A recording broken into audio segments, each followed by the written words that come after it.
In 2001, a little shonen manga called Fullmetal Alchemist hit the shelves in the land of the rising sun. An anime adaptation was inevitable, but it was decided early on that this adaptation would branch off from the unfinished source material instead of buying time with copious amounts of filler like other shows. While fans of the manga still had their criticisms about this deviation, the show proved exceptionally popular, with only the ending causing some real controversy. But 4 years after the movie had aired, Bones released the new and improved Fullmetal Alchemist, Brotherhood, an anime that more closely followed the manga. Brotherhood quickly became heralded as one of the greatest anime ever, as the 2003 adaptation fell from grace. Is Fullmetal Alchemist 2003 still worth watching? Let's talk about it.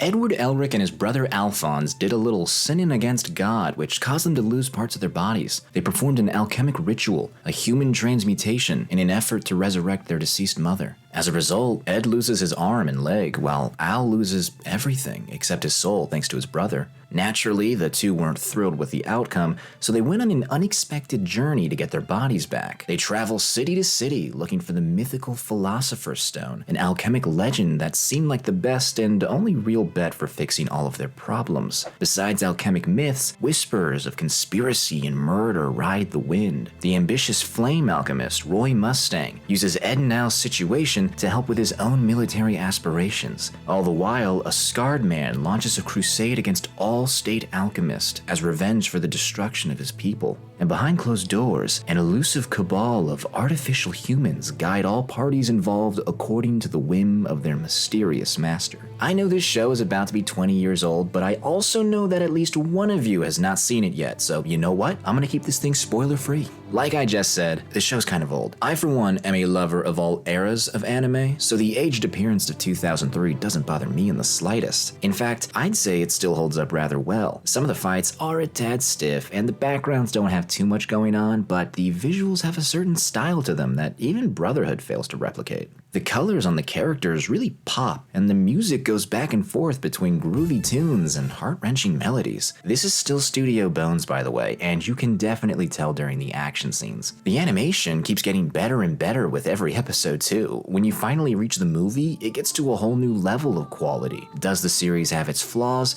Sure, the movie condenses a season's worth of content into a standard runtime, cutting out crucial character arcs for the sake of time. FMA's biggest strength has to be its character writing, which makes the neglected character moments of the movie really stand out in a bad way. I still love this movie, but even I have to acknowledge the wasted potential. Despite what I just said though, the pros far outweigh the cons. Like I just said, it's got style, fantastic characters, and the story is far better than it has any right to be. Nowadays, when you hear that a show has run out of source material and will be doing its own thing, a paralyzing fear seizes you. But FMA carefully planted the seeds for later non-manga plot points right at the beginning. Some people have said that the ending makes no sense or comes out of nowhere, but I think that's a retroactive opinion. I think most people tend to have a more negative view of the story simply because it's not the quote-unquote true story. And that's a fair point, but since we do have an anime adaptation of the quote-unquote true story, I see no reason why we can't enjoy this version too. Some of my favorite moments in either series come from 2003. I'm sorry, it's just that I only like good-looking men.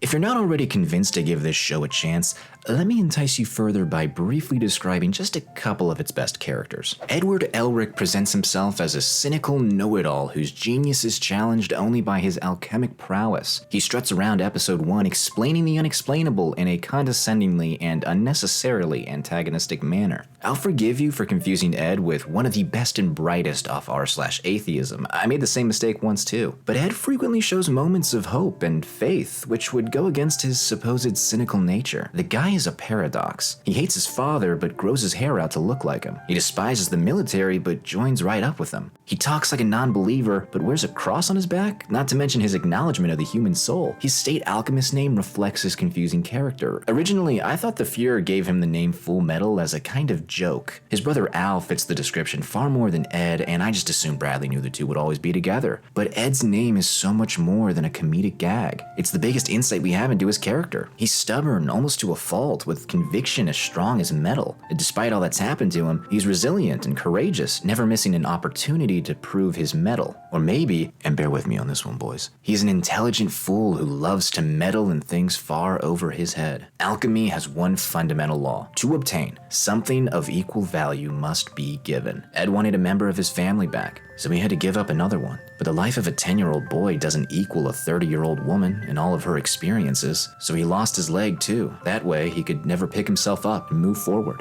Ed lectures people on how misplaced their beliefs are and how everything can be explained through science and alchemy, not to insult them, but to prepare them for the truth. Ed knows more than anyone how much pain can come from a misplaced belief, and he doesn't want anyone else to have to go through that. He's not advocating for nihilism though, he's just being critical. Even with everything that's happened to him, he never stops believing that he can correct his sin and get his brother's body back. Ed rarely shows his true hand, instead opting to keep his innermost thoughts and beliefs locked away. As Sigmund Freud would say, Ed is a philosophical tsundere, and that's why I love him. Maybe he'll stumble here and there in his beliefs, but that's what his friends are for. Al is the reason Ed keeps moving forward. Winry and her automail skills make it possible for Ed to continue moving forward, and the others make sure that he never stops moving forward. Ed truly stands head and shoulders above other shonen main characters. He has relatable flaws, a convincing philosophy, and an endearing goal. Seeing him struggle against outside enemies and his own inner shortcomings has to be the highlight of the show for me.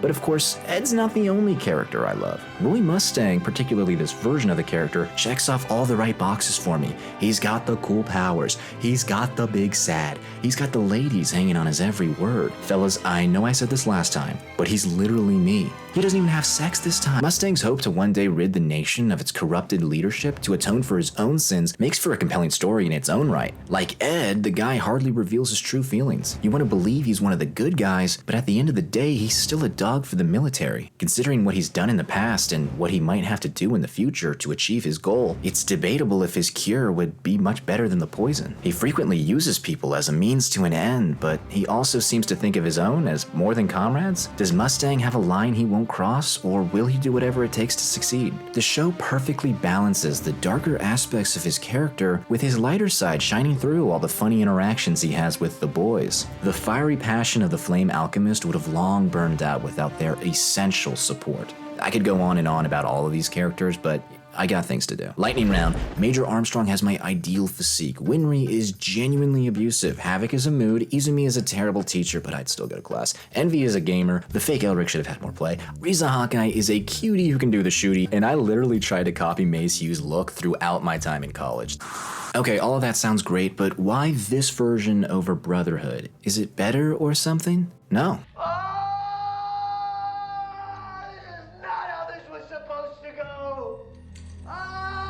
Brotherhood is the definitive Fullmetal Alchemist experience, and that's just the truth. But the truth behind the truth is that 2003 gives you the complete Fullmetal Alchemist experience. Remember what I said about the movie? Gorgeous animation and a rush story. This movie, which acts as the finale to the 2003 series, is basically the first half of Brotherhood. Not in terms of what it covers, but in terms of how it covers. The problem with Brotherhood is that it tries to speedrun the stuff already covered in 2003 because it assumes that you've already seen it. At the same time, it has a completely different introduction to many fan favorites in an effort to get the whole cast on screen as fast as possible. Do you really need to watch 2003 to understand Brotherhood's first half? Speaking as someone who watched Brotherhood first, no. You don't really notice the problem because you don't really know what you're missing. And I can confirm that episode 1 still works as a decent starting point for new fans. I've heard some people suggest you watch the first half of 2003 and then switch over to Brotherhood for the rest, but I don't think I can endorse that method. The two shows are very different, even before 2003 goes fully off script. Also, this is a Catholic channel. We don't allow divorce. You pick a version and you stay true to it.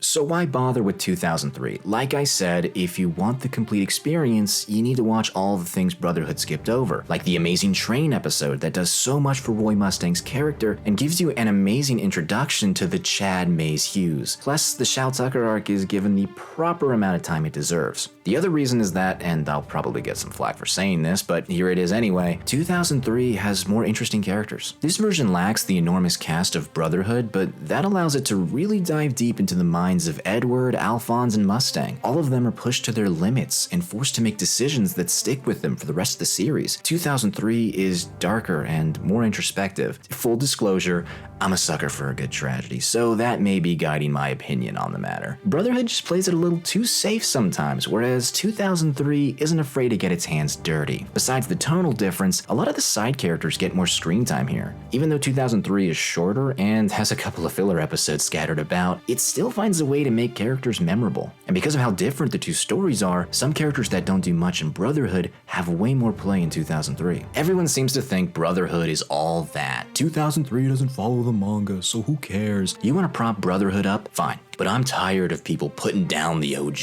You know what? I'm about to say it. I'm glad Brotherhood lost the #1 spot on Mal. In fact, I decided to make this video as a victory lap. Good riddance, I say. Nah, I'm just messing with you. For the record, I actually believe Brotherhood is better than Kaguya-sama, but I've grown to hate the elitist mentality that has surrounded this series for years. So what is my honest take on which version is better? I really can't answer that. It just feels wrong to pit the two against each other. They're two different shows telling two different stories, but despite all their differences, they're both Fullmetal Alchemist. I may love a character more in one version, only to then point to a moment from the other as my favorite. Does that make sense? Maybe repeating this line might clear things up. To obtain, something of equal value must be given. That's alchemy's first law of equivalent exchange. But the world isn't perfect, and neither is either version of this amazing series. That's why equivalent exchange is less of a law and more of a promise. A promise from me to you that this show is still worth watching. Edward, would you be a sweetheart and transmute something for your mother? Look, it's right here in his notes.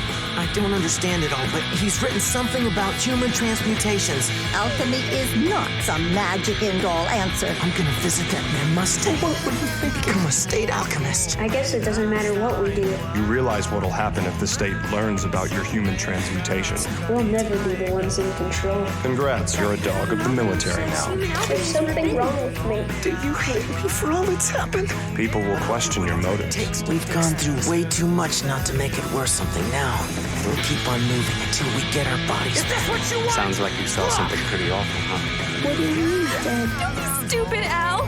They're plain dead! My mom and dad are dead! I say it because it's true. But when I'm cured, there will be changes. We've got no home, no family. The only thing that makes sense is moving forward. I'm still wasting all this time here looking back. You've got strong legs. You'll get up and use them, won't you ever?